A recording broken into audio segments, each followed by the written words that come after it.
Yeah. All right, guys. Hello.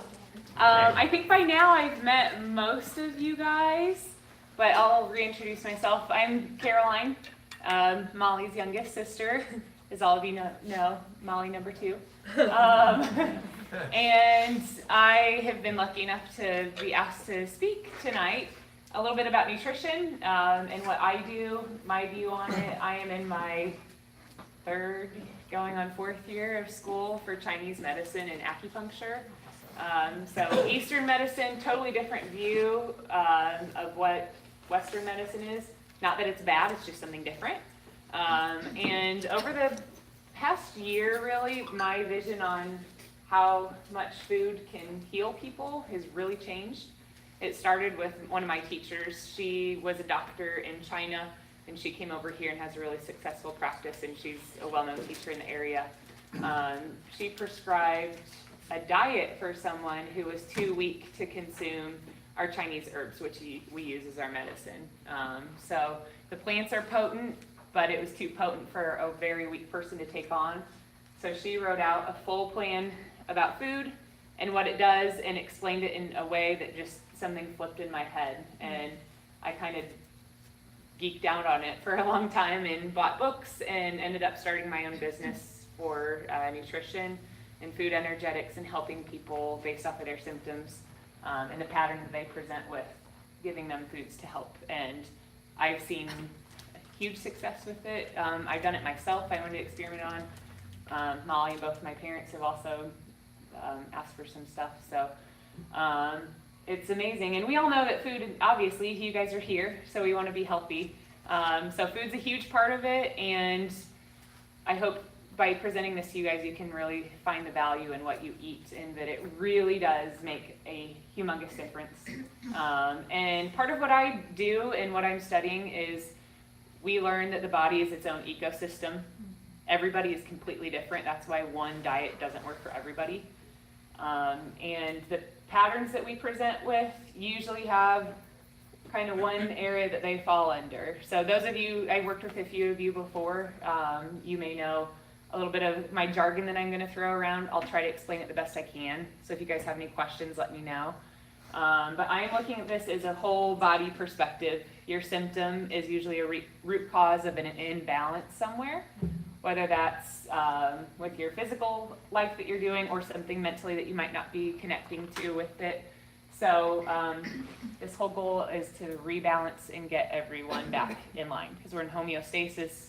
We function really well, and that's the goal of health, to be in a good homeostasis. So Chinese medicine, it's weird.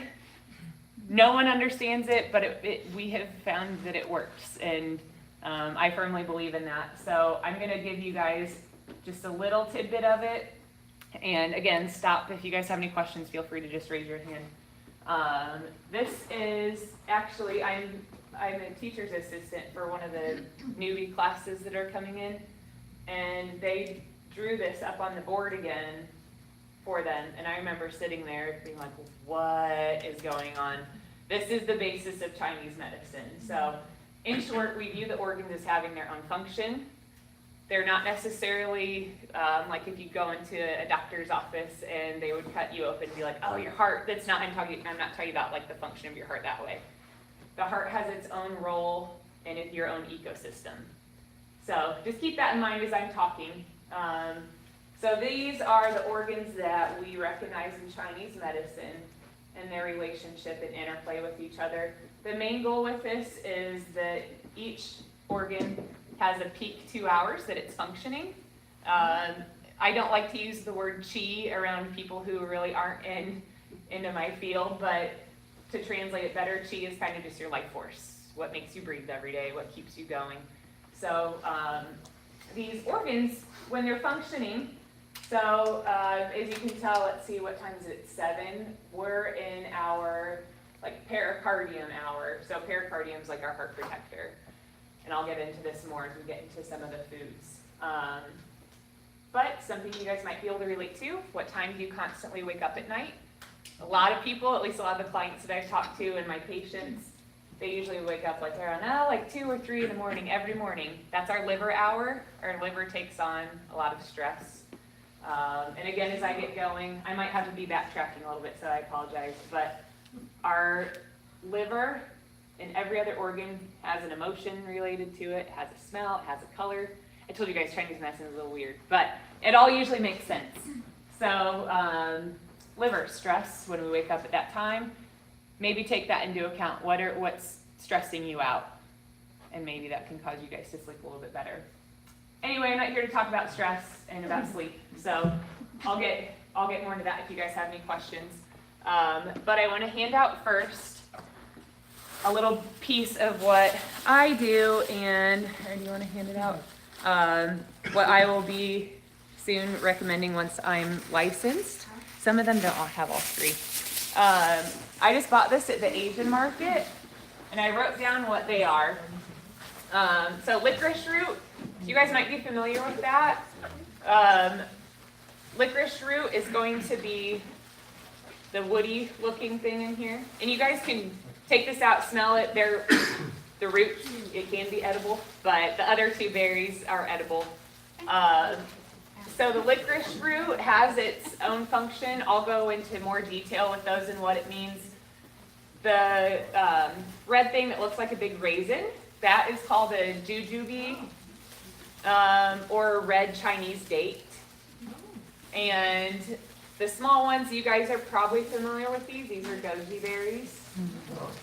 So you can eat them if you want, but you can also take this home, boil it in a couple cups of water, and drink it as a tea. And I'll explain its functions later. But yeah, if you guys want to trade around, here's another one too. Yeah, I think there's enough. So I'll get into their functions more, but just so you guys, that's kind of, yes. You got them here? Yes, I got them at the Asian market off of MacArthur. Is that right? Wabash? Wabash? Yeah. Yes.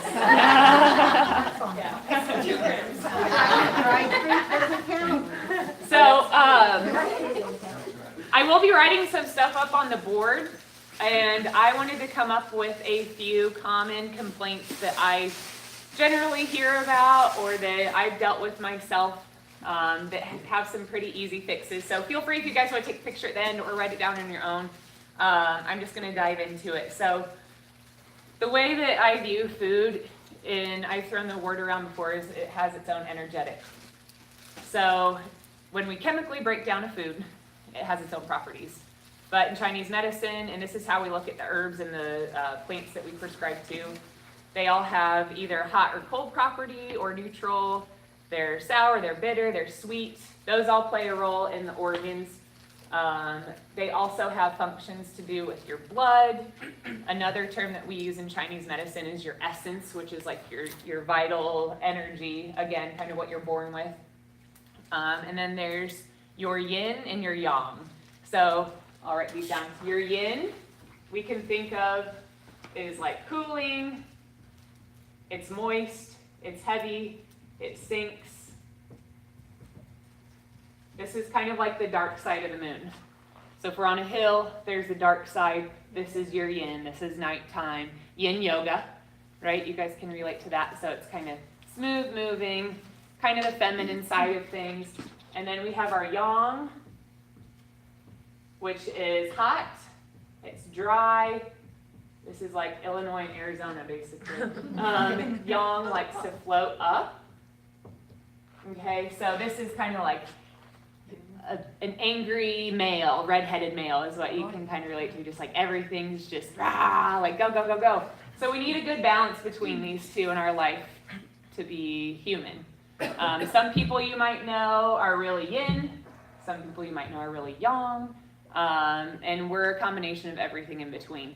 So the foods I'll be talking about, you might hear me relate to these. I'll do my best to keep them in our terms and to what they do. But I also think it's cool to see what the background is and why they are seeing it that way. So everything the Chinese came up with has to do with nature. Because that's how they learned thousands and thousands of years ago, was by going into nature and trying it out. So there's probably a lot of people who died tasting the herbs and that we found out, but they've also helped. So we have some pretty cool stories about how they've come about, some of these herbs and the plants that we'll be talking about. So with that being said, patterns of people can fall into these. So when we have a cold, it's typically an invasion of a pathogen that's entered your body and it's trying to fester. So when we get a fever, that's our heat, that can be yang trying to push it out, right? Yang also moves. So things are trying to move it out, we're trying to get out, that's why we get our fever. So when we have a fever, we want more cooling things. All you have to do when you're feeling your own symptoms, just really do the opposite. So there's other types of colds. There's colds where we have fever. There's colds where we have like chills more. The color of your phlegm that you're spitting up can make a difference. So if it's white, that's like a cold. If it's yellow, it's more of a heat cold. So you have to treat them differently.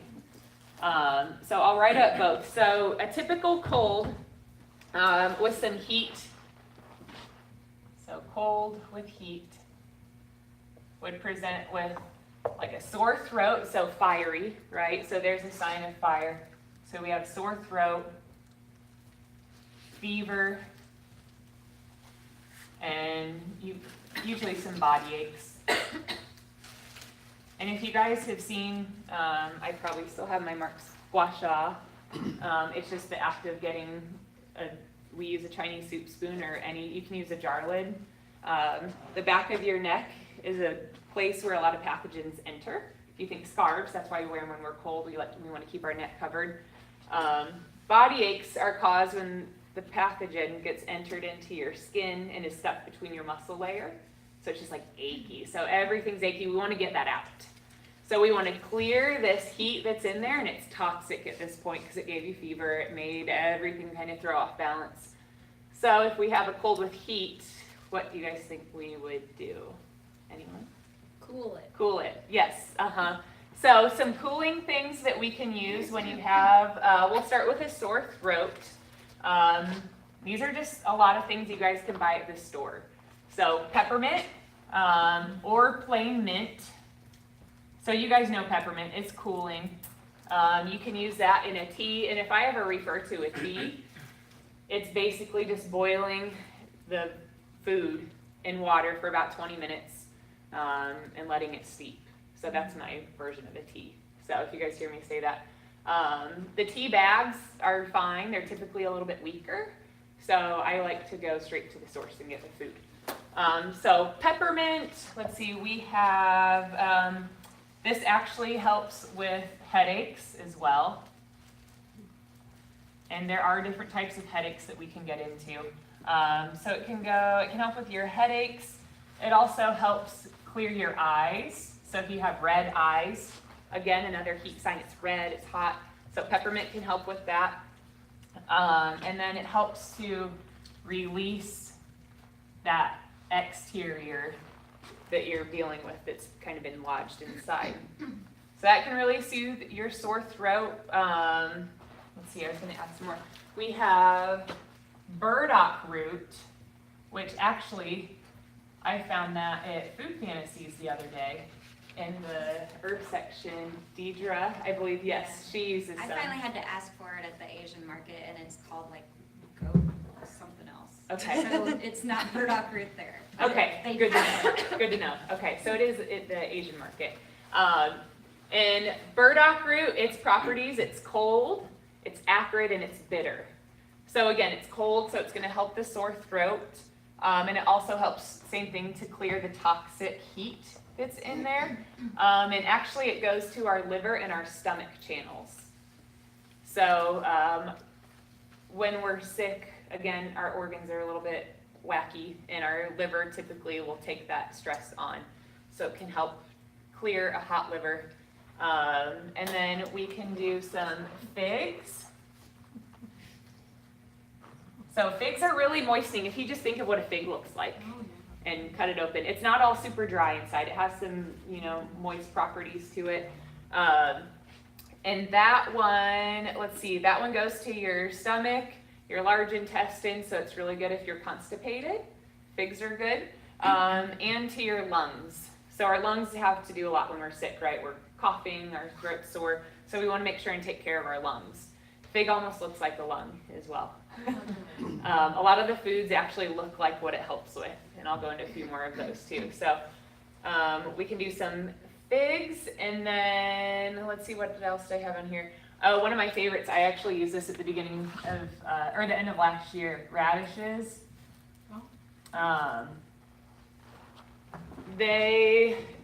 That was my saving grace. I think I ate a whole bag in like an hour of radishes. My throat was killing me. And topped it with toasted sesame oil and a little bit of salt. And my sore throat was gone. So the radish, it's really good for helping with any type of nausea as well. So I'll put NV for nausea, vomiting. Because it's cold, it's going to help bring things down. And then the sesame oil, just it adds for some taste, but that's also cold. And the salts will help astringe any of the fluids that are like just stuck everywhere. So it goes to our kidneys. The salt helps with the kidneys. Let's see. And if you guys ever get any like symptoms of food stagnation, so just feeling like your food's stuck here and you're just like can't move, radishes are really good for that too. They help to move things. Okay. Have I lost anybody yet? No. Are we good? Okay. I have it all written up here, so I apologize for continuing to look down. I don't want to make sure I miss anything. I have a question about radishes. I would have considered them spicy, like a hot spicy, but they're considered a cooling. Yes. Yes. Taste-wise can be a little bit different to what they go energetically with our body. Most of the time it's the same, but it does have an acrid taste, which we also kind of consider that weird spicy. Okay. Yep.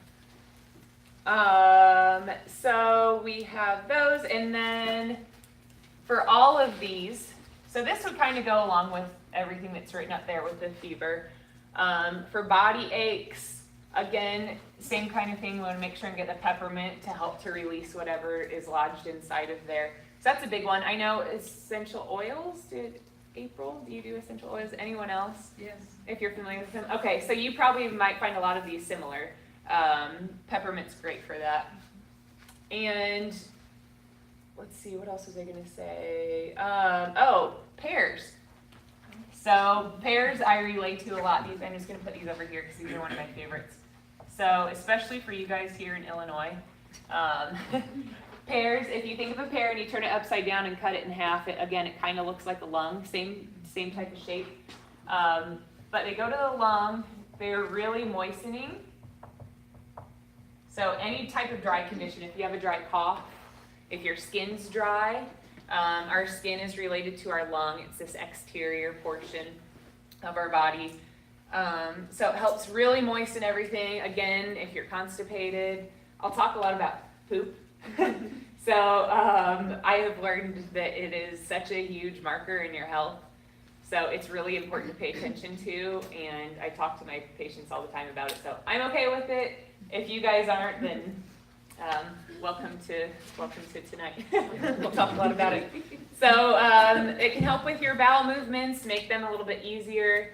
And if you are just feeling like low on energy, if your digestion's not doing well, the pears can play a role in helping with that. There's this interplay with the lung and your digestive system that mix and help our blood push out through the body. So pears are excellent, and they count for the 800-gram challenge.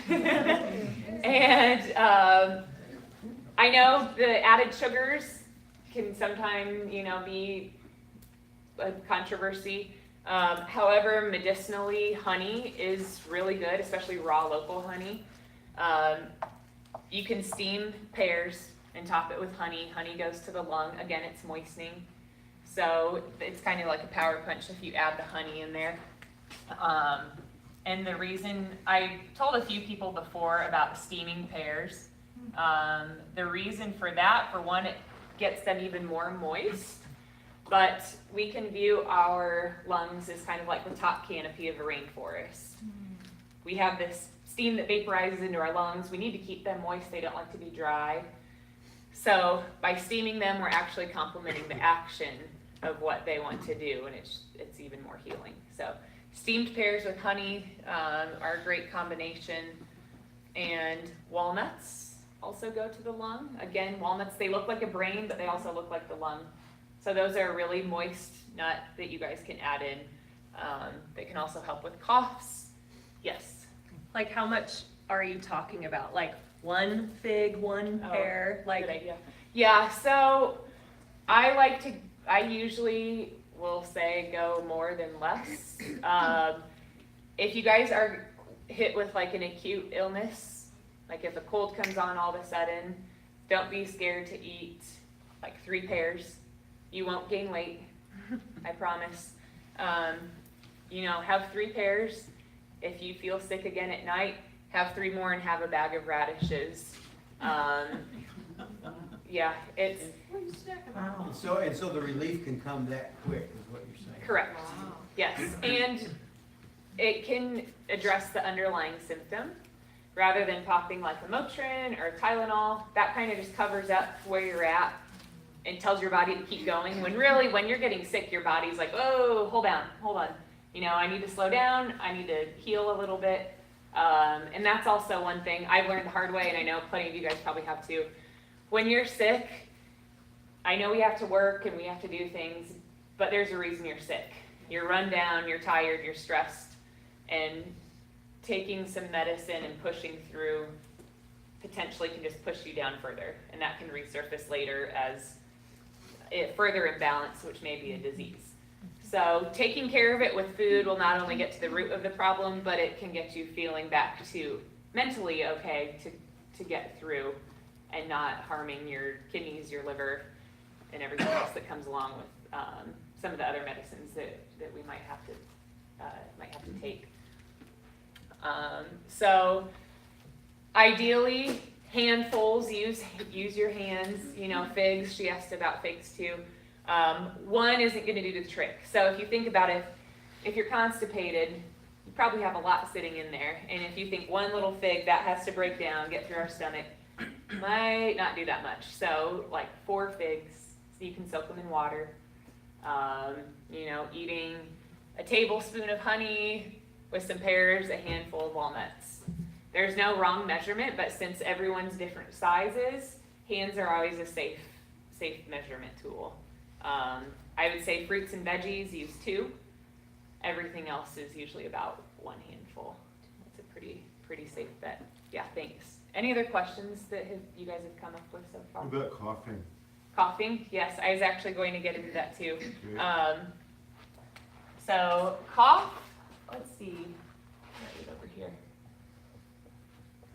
So a cough is what, we have a few different views on it. It can be a dry cough, it can be a cough with phlegm, it can be a cough with phlegm that's hard to get out. So lots of different patterns that comes to. But just a plain old cough that's coming on, not like a bronchitis type of cough. Bok choy is really good. This is at normal supermarkets. Just look for the name. I think it's a leafy green. So bok choy is wonderful. Carrots are moist, and they also, if you cut a carrot in half and look at it from the long side, it looks like an eye. It kind of has the shape of an eye in the middle. So carrots are really good for your eyes. Olives are really good. Again, just thinking about them, and really this is all just kind of looking at your food for a second and seeing what it looks like and its properties. So an olive is moist, it holds a lot in there.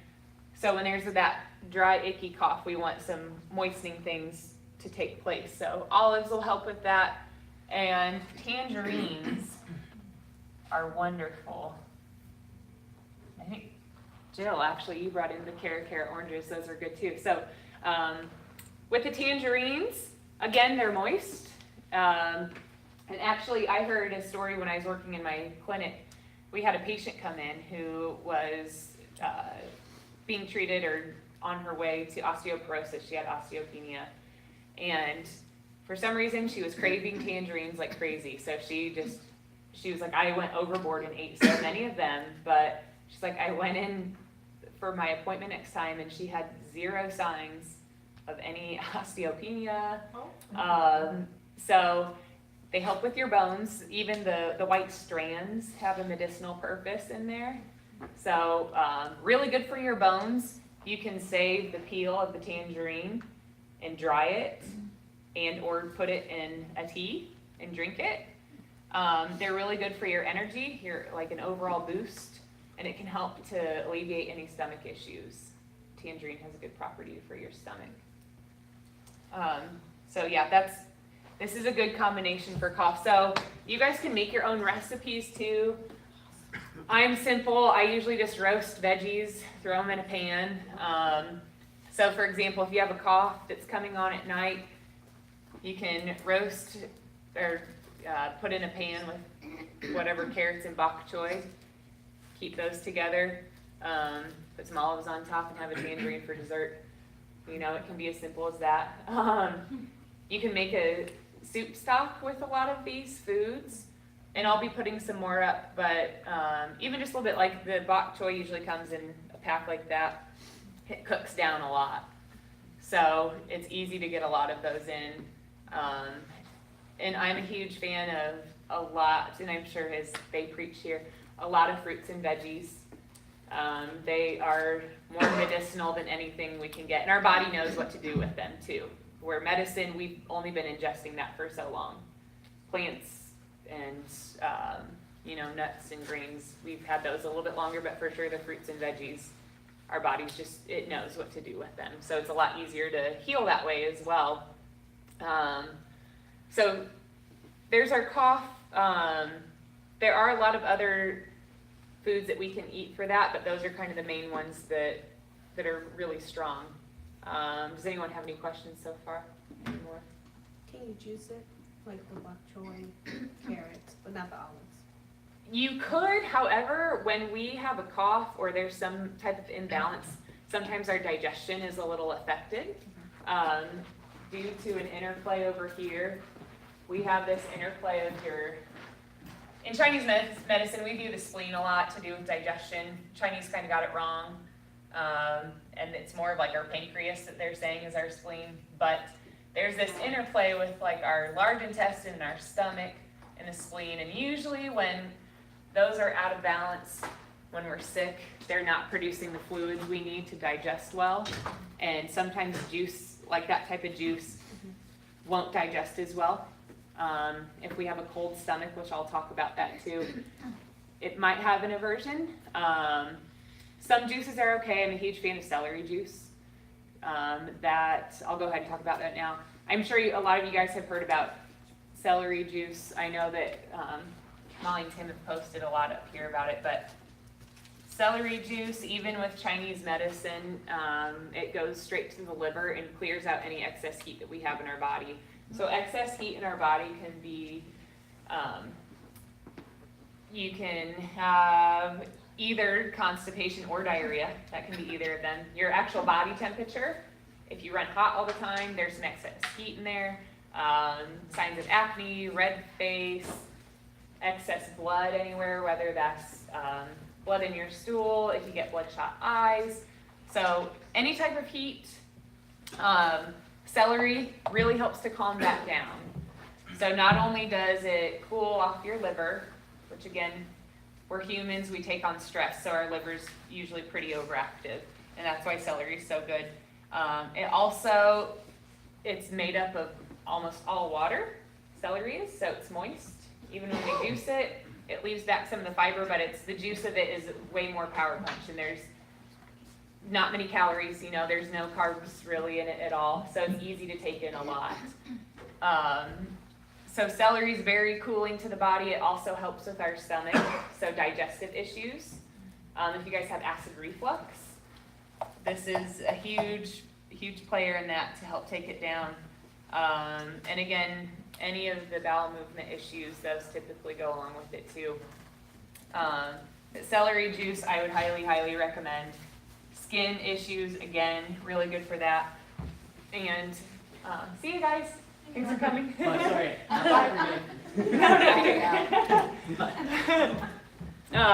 So yeah, celery juice, throw in there. There's a whole protocol. There's a website dedicated to it. If you guys haven't checked it out by now, feel free to take a peek at it, Do yeah. you mix it with water when you mix it, or do you put it through a cheesecloth? Good question. You don't have to mix it with water, so I don't have a juicer. I use a Vitamix blender, and I just chop up the celery, put it in there, and then I kind of have to like mash it down a little, and then it catches on and starts to spin. And I use a nut milk bag I bought off Amazon. I think they have it at Food Fancies too, right? And you just pour it in there, and it strains out. So it's worth a shot if you guys haven't tried it before. Yeah. It's yeah. I gave it 30 days in a row, and now use it kind of just as here and there. It's so good. So What volume are you drinking daily? it depends. So you can start off with like 4 to 8 ounces. See how you feel. Some people will have an adverse reaction to it at first, and typically that's just when we're so overaccumulated with toxins in our body, and this is so detoxifying that it's pushing out too many toxins at once, and you kind of just feel gross. So you can back down. If you feel good, ideally you can bump it up to like 20 ounces. So to see how you feel. And the toxicity that I'm talking about is from stress, from bad food, anything that is not harmonizing to us. But that's what, again, we're humans. We have road rage, that taps into the toxicity. So that's why almost everyone can benefit from using celery juice. It's really calming, really cooling, and helps with better digestion. So what do you yeah. do with your pulp? I just hate wasting stuff. Do you do anything with that? You can compost it. I put it in a freezer bag and then make vegetable stock I with it. wondered. Yeah, that's awesome. Yeah, there you go. Yeah, so really big on the celery juice and digestive issues. Let me talk about that before I get into it. So you guys don't have to raise your hands, but if you've had any digestive issues, that was one of my biggest things that I dealt with forever. So I'm gonna go over here. I don't know if that'll get in on the video, but so there's different type of digestive issues. So we can view the stomach as being too hot or too cold. So if we're cold, we typically will have loose bowels, bloating, gas, all that stuff. And typically we can hold on to a little extra weight right underneath like our belly button, in this area here, and cold hands, cold feet.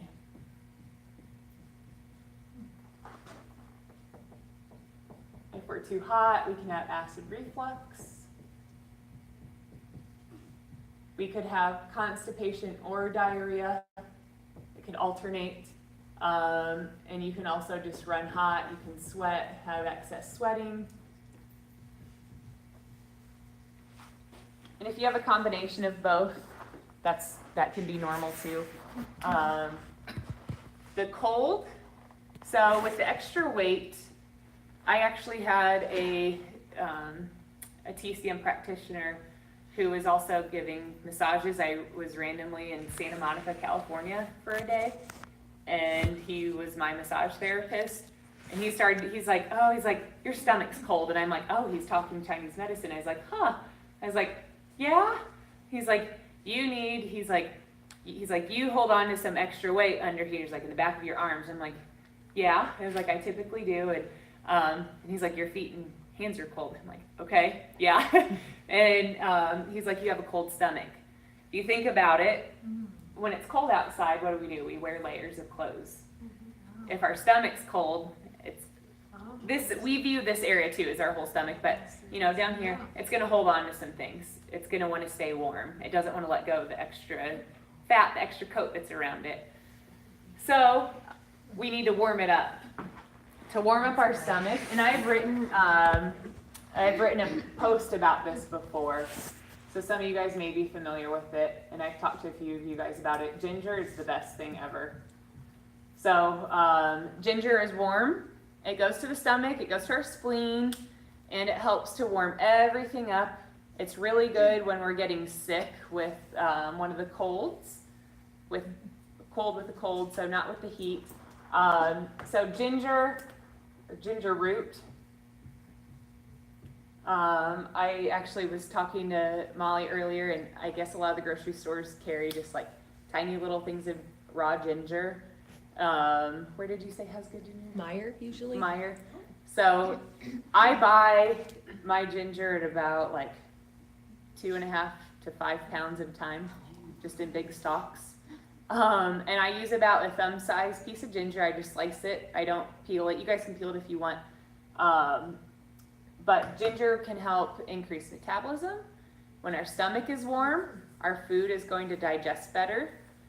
Our food doesn't digest well if we're cold down here. So think of a pot on water. We can't cook anything if the water's not boiling.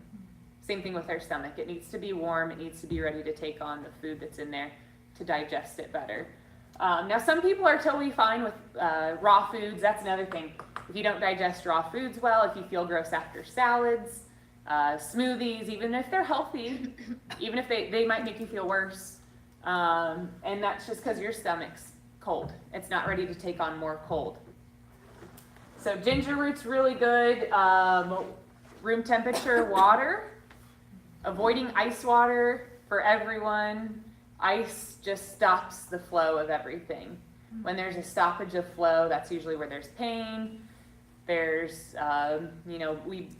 you can see it in your own body, the varicose veins, darkness in areas. So heating it up, and again, in our weather, we're mostly cold, so ginger can help with that. And avoiding raw foods.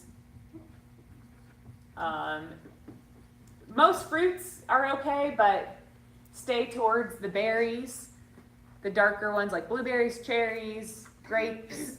Those typically tend to run a little bit energetically warmer, so they're easier to digest. You can also, if you are stuck somewhere, you can add in a cup of warm water, and that can kind of balance out the excess cold that you're taking in. So again, it's all about balance, right? The hot, we kind of talked about that with the celery juice. I would say that would be my #1 recommendation for any of these issues with your digestive system.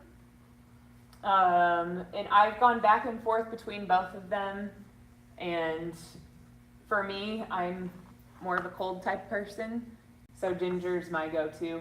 There is a place called Simply Fair off of, what road is it? Off of Monroe? It's just on the road. Yes. They sell a ginger tea, which has been the only tea I found that tastes like raw ginger tea. And the other ones are just not as strong. I've used like 4 tea bags and it's just not as strong. But they sell one at Simply Fair that's awesome. So What about I your recommend. ginger shots you make? Huh? The ginger shot. Oh, tell them. Yeah. So you guys can also use ginger in your Vitamix. Just pour a little bit of water in there, blend it, and strain it like you would with the celery. And you get super potent ginger, like a ginger shot. So you can take that in the morning too if you don't want to drink and sip on ginger tea. It's also good just for an overall energy increase. I found I don't need coffee in the mornings. I crave that more now, and it's better on my stomach. So, any questions with the digestive stuff? So the ginger root, can you boil it? Mm-hmm. Make it a tea? Mm-hmm. Yep. So I typically put in, I usually do about 5 cups of water. I make a lot for the day. But you can do 3 cups of water, 2 cups of water. Throw in a thumb-sized piece of ginger, slice it up real thin, bring it to a boil, and then let it just simmer for about 20 minutes. So no lemon or anything else in it? You just straight? can. Okay. Yeah, you can put some of that in there. You can do lemon and a little bit of honey if the taste is just awful, but yeah, plain ginger is just fine too. Mm-hmm. I like it. Yeah. Can you use a ginger essential oil, or will you not get some of the benefits if you don't use the natural food? You can. The ginger breaks down though, and really will temperature-wise warm your stomach just because it is a root, and roots typically their action in the body is to go down and to go out to all the extremities, if you think of what a root looks like. But I haven't experimented too much with the essential oil, but if it is an edible oil, then yeah, it would be good too. Yeah, that would be good in a pinch. Yeah. Anything else? Any other questions? And just Yeah. to go backwards for a second, about the radishes, Uh-huh. is there a benefit or, like, you talked about eating them raw. I like them roasted. Does that lose something different, or is this go with the hot and cold thing? You can roast do- them. If you are dealing with a sickness, though, eating them raw would be best because Okay. that would be like the coldest energetically it could get. Okay, When you cook it, it's still cold internally, but it does scoot it a little bit more towards the warmer side on the Okay. scale. Yeah. So people that have digestive issues, like if you're stuck with a salad or a smoothie for a meal and you won't digest it well, again, you can add in some warm water to offset it.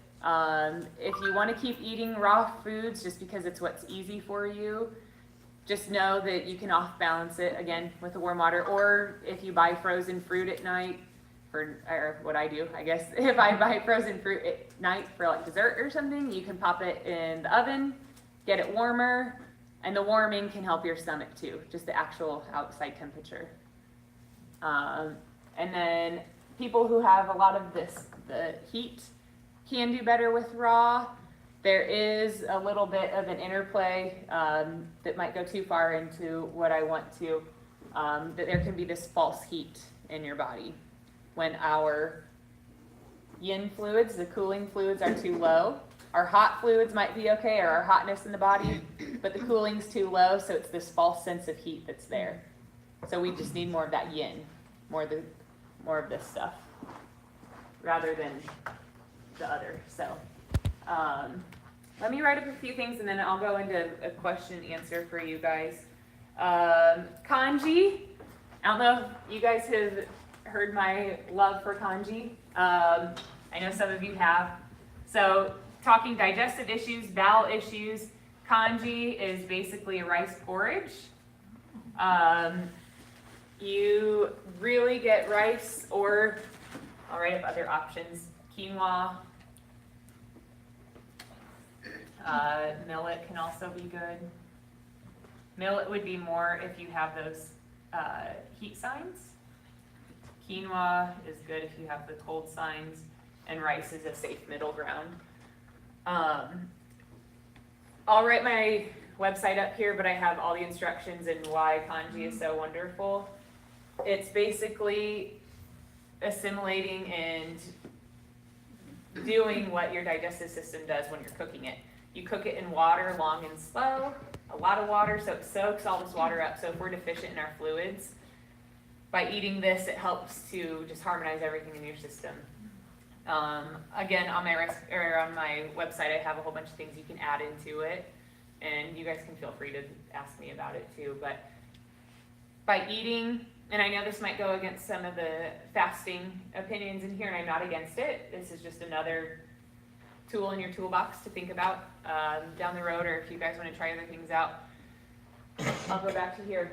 In the morning, if any of you guys are like familiar with a lot of the yogis or meditators, they're usually up around like 3 or 4 a.m. That's our lung hour. This is like our powerful, meditative, we're connected, it's our highest organ. So lungs function best from 3 to 5. We wake up around this hour. This is when that yang, that movement energy is rising. Ideally, we poop after we wake up, and we eat. Okay, so as you can see with this, and we start to make our blood here, and it just keeps going down. But around 7 to 9 a.m., our stomach is at its highest functioning, or our highest function it will be for the day. Not that it doesn't work throughout the rest of the day, but this is the prime hour. So if we're treating our stomach right around this hour, digestive issues can be corrected. And the congee, again, since it's moist, our stomach likes to be moist. It doesn't like to be dry. It can help to moisten our stomach, get it ready to take on and digest whatever else we're throwing at it the rest of the day. You can modify your congee with different vegetables and fruits depending on what your constitution calls for that day. But for me, congee, and a couple of my other patients who haven't had any energy at all and are just so heavy in the morning and just filled with what we call dampness. Dampness doesn't move, so there's just some extra blockage in the way. It's so energizing and it's simple. It can taste good. So congee is huge. Again, it plays a huge role with the time, this Chinese clock that we have up there. So congee was one of the things I wanted to tell you guys about, and one other thing I wanted to add in here is just an issue that has come up, high blood pressure. I'll just say HBP. I'm sure Craig could go into, see back there, could go into a ton of detail with it, and I'll just give you guys some good food. So high blood pressure, again, we look at as some extra heat in the body, right? Things are hot, they're high. So we want to take that heat down. So celery juice again, the bok choy, some tomatoes are good. Tomatoes are moistening. They're also cooling. And we've got watermelon. Again, watermelon's really good for acid reflux. Let's see. Persimmons, I don't know if they're around here. They're in Arizona everywhere. Persimmons are really good. They're cooling. They're good for a sore throat as well. And then, let's see, what else do they have on here for it? Green tea. Again, if you have a cold stomach, green tea is cool, so it won't agree with your stomach. I never knew why I couldn't drink or like feel good off green tea, and it was, my stomach was too cold. Even if it's hot, it still kind of bugged me. So green tea is cooling, just keep that in mind.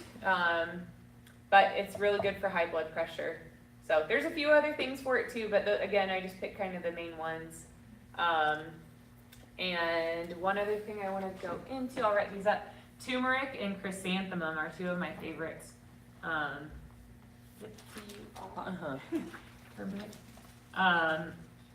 And chrysanthemum.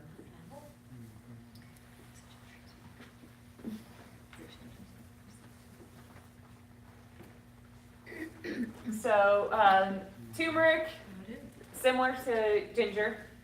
However, turmeric has more of a property to help with arthritis, muscle soreness, especially in the shoulders and the neck. It goes up to this area up here. You can make it the same way you would with the ginger root tea. You can juice it. If you add black pepper, it enhances its function even more. So I would say turmeric is the equivalent to like an ibuprofen. So if you guys are looking to get rid of some of the meds, try out some turmeric. It's warming. Again, when there's cold, that means things are stuck, they're not moving, there's some pain. Turmeric helps to warm things and keep things flowing. And then chrysanthemum flowers, we call it juhua in Chinese. So this is really good for red eyes, red itchy eyes, so kind of that allergy feeling that's coming on. It's also good for any of those heat signs, so the sore throat, if you're getting sick with chills and fever, it'll help get rid of that. And you can make a tea with the chrysanthemum flowers, and they sell those at the Asian market as well. It's just a yellow bag with the flowers in there. So flowers float. They go up to the lungs, right? We want things to come out and up, so it'll help to expel what's inside of there. But these are some of my favorite things that I wanted to talk to you guys about. Back to what you have in your bag. I'll explain those a little bit more now that I've thrown some jargon out. The licorice root will clear toxins in the body. It helps with muscle soreness. So it can help to relieve leg cramps at night if you guys get those. So since it's moistening, it'll keep your muscles moist. And it moistens the lung, so cough, if you guys have that. And then it just is this harmonizer. It just helps to make everything do its job better. The jujube, or the red Chinese date, again, if you look at it, it's dark, it's a dried fruit, so it's moist. It increases your blood. So it can help to increase some circulation in your body. If you get dizzy easily, if you see like floaters in your eyes or ringing in your ears, it can help with that. And it, again, increases your energy, tonifies your stomach, so that helps to keep everything flowing the way it should. And it's very calming. So calming has to do with our blood and the fluids in our body. If we don't have enough blood or fluids, things kind of are either sedated down, there's room for things to flow in the way, excess thoughts, anxiety, right? We don't have enough to fill and nourish us. So they're very calming because it'll help build our blood. So anxiety, sleep issues, those tend to be a quick, easy go-to, and they're really good in congee. And goji berries, again, they're moistening. If you look at them, they look like a dried liver or a dried kidney. They go to our liver and kidney. They help our yin, so they're cooling, they're moistening, and it's really, really good for your eyes. So again, if you have flitters in your eyes, vision, or any obstructions, they can help with that. And they also help to build blood. So those three they're pretty safe. You might have heard like licorice root can cause hypertension if it's eaten in excess. Yes, it can. Everything can be contraindicated if it's eaten in excess. Yeah. So you would just eat it like that or steep it in tea? Either one. Yeah. Yeah, you can do either one. How would you put it in congee? If you were to make it with a congee, you can add it in towards the end or just put it on top and swirl it in with there. I usually add mine in like the last 5 minutes so it kind of moistens back up. But yeah, you can eat them on their own, like in trail mixes. The licorice root, you guys can suck on it if you want. I would probably boil it in tea, but feel free, it is edible. Yeah. Yes. You go first. Let's see. One other thing that you guys can buy for digestive issues, they're called poi seeds. They look like little puffed rice. I think they're called Job's tears as well. But they help to nourish your stomach. They're really, really good for your skin. So if you have skin issues like acne that comes up, koi seeds can really help that. You can grind them and put them on as like a face mask too. But same thing, you can make them in a tea. So you can throw them in with whatever, and you can throw them in if you eat your congee or whatever in the morning, you can make them and eat them too, they're edible. So a lot of these things, my go-to is always, how does it make you feel? If you feel worse after eating it, most likely you shouldn't be eating it, or right now until your pattern is bounced out. And if you feel better eating it, then keep eating it. Pretty simple, but I want to leave a little bit of time for questions. Does anybody have any specific? Yeah. Wait, so with my Western mind, this Yeah. stuff's just so foreign to me. Mm-hmm. And I grew up, I like taking medicine. I know I'm kind of weird, but like, I got this, I'm gonna take this, right? Like, and that's kind of the way, it's kind of the way I was raised, kind of the way I think. What are some of the key things and benefits that you see that the next time I go to maybe grab something on a medicine cabinet or stop by Walgreens, that, what, you know, I know you're kind of talking about some of this, what are the key benefits of somebody like me to consider approaching it from this perspective rather than my traditional Western ways? Just kind of Yeah. top three or whatever things. That's a good question. So with any, the majority of Western medicine is cold. So energetically, it's cold. And again, I said, what does cold do? It stops things. So that's why it temporarily makes us feel better too, because it's just kind of stopping it. However, it tends to never address what really the issue is. So people who constantly have like sinus issues, get colds all the time, our immunity is weak, and it's weakened at certain times. Again, it's cold outside, so our exterior's kind of weak, things invade easier. So taking medicine will stop it, and it will make you feel better, but your immunity's still weak.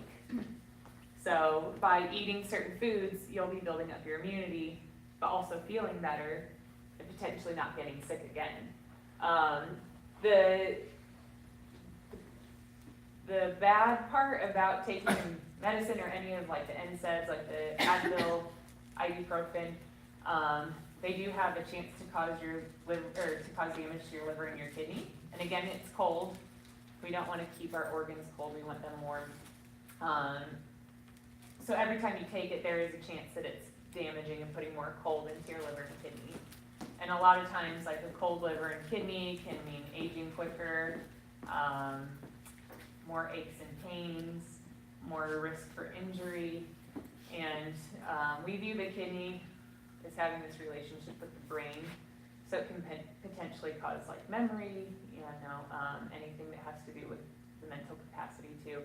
Whereas these foods, I don't really hear of anyone over consuming and dying from eating too many pears.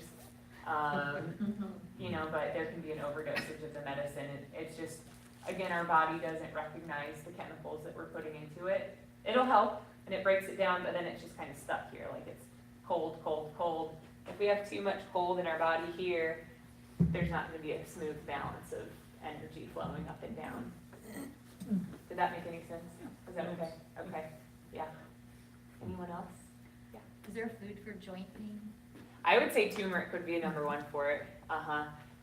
You can even use the ginger and turmeric after you drink the tea and grate it and put it in a cheesecloth and use it as a topical. Yeah. Yes. So there's different, does it get better with heat, like when you work out, or does it get worse? Yeah. It gets better with the heat? Okay, so yes, you would need a lot of warming stuff. So a lot of the root vegetables, the dark fruits that I was saying, like the cherries, the berries, all of that, turmeric, ginger. So if things get better with the cold, you want to make sure and eat cold stuff. If it gets better when it's warm, then you want the warm stuff. Yeah, so it's always a good question to ask yourself. But for sure, turmeric, that would be huge. Yeah. Like the spice turmeric? Yeah, you can use that too. Yeah. Have you heard of golden milk? No. Yeah, you have, yes. I'll just write it here too, but you guys can check out golden milk online. I've seen it spelled a few different ways, like with but there's a recipe that's easy and it's really good with turmeric. Where is that at? Is that an Asian market? Food Fantasies, but they're sold out right now. Oh, that. It is Yeah. cheaper. You can get it on like Amazon. It's Okay. cheaper in Vitamin Shop. Oh, Vitamin Shop. Yes. Yeah. Like Frank? Well, so how important is it to then,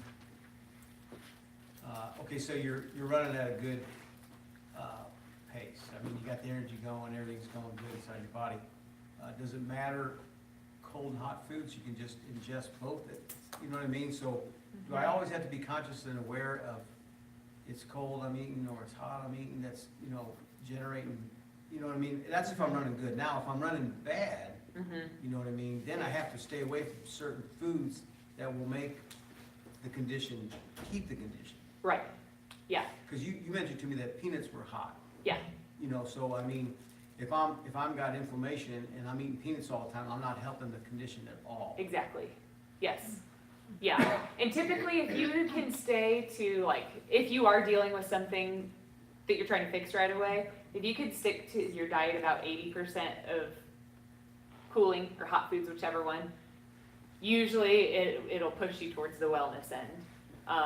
But if you're constantly, just having diarrhea, if you're getting headaches all the time, if you're running red all the time, just all these hot things, then you'll want to really douse yourself down with cooling foods. And then your body, yes, it'll balance back out and you should be able to have a good mixture of both. But usually as humans, we tend to not pay attention to things right away, right? So it takes a little bit longer to heal, but the quicker you can catch things, the easier it is to correct them so you can get back to not having to worry about that so much. Another thing with the really hot foods, with a hot liver that Americans tend to have,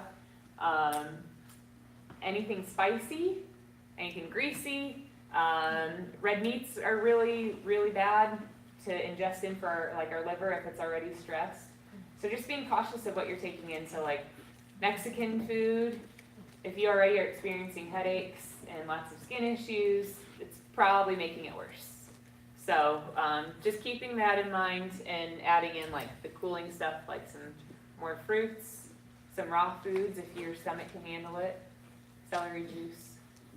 Yeah. So, one more thing, so That's okay. then the stomach then, these things that you call it, they act like a probiotic, is that what you're saying? Like, I mean, that's in Western terms, Right. right? But, So I'm trying to understand, that's what it would be acting like, something like that? Are we trying to make gut health better? Is this not even about gut health? In a way it is. If we clear out the toxins in your gut, it makes room for the good bacteria and good flora to be in there. And the fruits and veggies don't really accumulate toxins in your body. Some other things can. So ideally, if your system is in balance, it'll get rid of that on its own and build the good gut flora. Yeah. Yeah. Yes. Katie?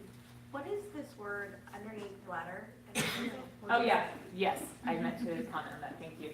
So Sanjiao is a Chinese thing, and this might get a little too woo-woo for some people, but we view the body as having 3 divisions. So our upper, our middle, and our lower jiao.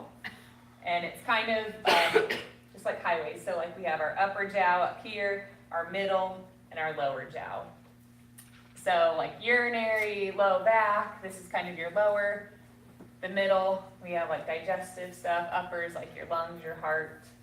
And this is like your water metabolism, how things circulate in your body.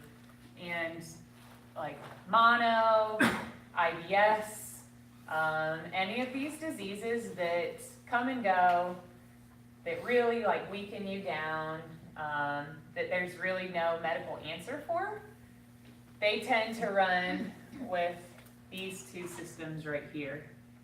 There's this whole theory in Chinese medicine about them, that there's this interplay of the fluids in your body aren't doing their job to clear things out with your gallbladder too. But yeah, this is just your 3, San is 3 in Chinese, so your 3 jiaos, the function of how the energy is circulating out throughout them. So I had mono in college, and I felt like that was when my internal health just kind of tumbled down, and I finally feel like I've been able to correct the coming and going of like my crashing of energy and being able to maintain it with just food. So I think that's kind of what brought me back to being so passionate about it. So if you guys do have any questions, I don't want to keep you much longer. I brought some business cards to hand out if you guys want to grab one. It has my website and my phone number and email on there. I'll set them up here. But I'll write my website down here. You can contact me through here. I do consultations, and I talk to you guys for about an hour. And oops, that's not even my right one. I talk to you guys for about an hour because I want to get your full picture, and I can help guide you as to what foods to eat to fit your pattern. And depending on what you guys do, I follow up. That's all on the website. But if you guys do want more one-on-one help, I'm more than happy to talk to you or even give you some insight on what I do. But these foods here, if you guys have, again, any other questions, just you can text me, shoot me an email, and help guide you a little bit more if you need to. But I do put a lot of information out on my website, and I try to put some posts up about what other foods can help out, and you can sign up for like my newsletter and stuff through there too. So let me make sure I get my right address down. I have so many of them. But other than that, do you guys have any questions? We good? Okay. Awesome.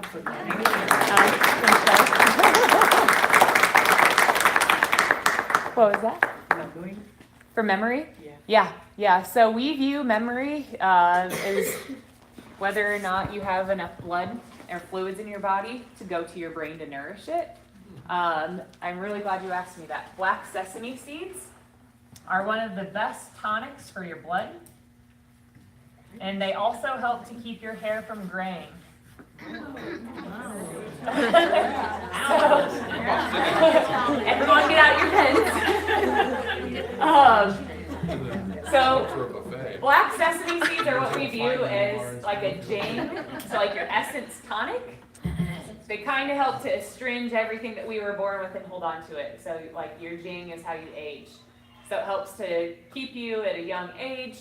It's good for your eyes. It's really good for your blood. Cherries, blackberries, black sesame seeds, kidney beans, black beans. A lot of those dark foods. Is tend it to just be like good a for regular sesame seed? Like you eat it just like you would sesame seeds? Uh-huh, And on uh-huh. salad, like dump it on salad or eat it by Uh-huh. handful? Yep. There's the, they sell black sesame seed oil at the Asian market, would that be?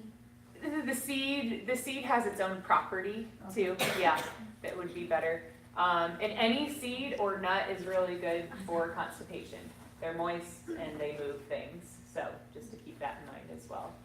But black sesame seeds are wonderful.